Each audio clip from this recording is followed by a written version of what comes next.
Good morning there, happy campers. Welcome to the week of May 18th. I hope this video finds you well. We had a nice taste of some spring weather there over the weekend, so hopefully this is going to help clear things up a bit and we can start getting back to a more normal life. And I know we are getting really close to the end. We have about 2 more weeks till we can call this school year done. So here's what we have planned for the week. For drones in flight, it's time to start wrapping things up by looking at some of what would actually be on the FAA Remote Airman's exam if you were to actually take it. So if you scroll all the way down the page, and again, these pages get pretty long, but if you go down here, week of May 18th, FAA Part 107 details.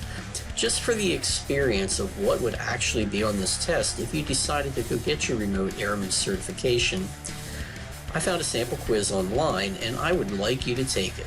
So if you click on the assignment link here, basically it's pretty simple this week.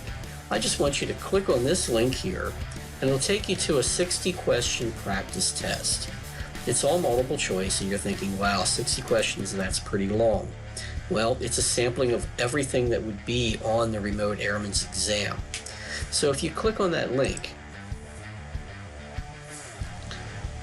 free Part 107 drone exam. So again, it just tells you 60 questions from over 400 possible questions that could be on the knowledge exam.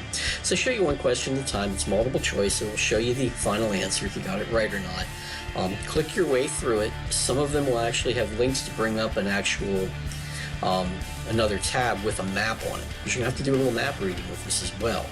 So give it a try. At the very end of the 60 questions, it'll give you a score. Don't be afraid of the score. You know, you're getting a 20 out of 20 grade on this no matter what your score is. So take it seriously, do the best you can, screenshot it, and submit the screenshot for me through the assignment link. That's all you have to do this week.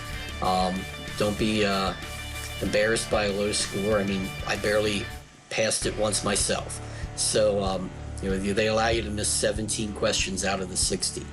So go through, take the quiz, and you get a 20 out of 20 for trying it out. So have a great week. If you have any questions, shoot me an email or see you in office hours. Take care.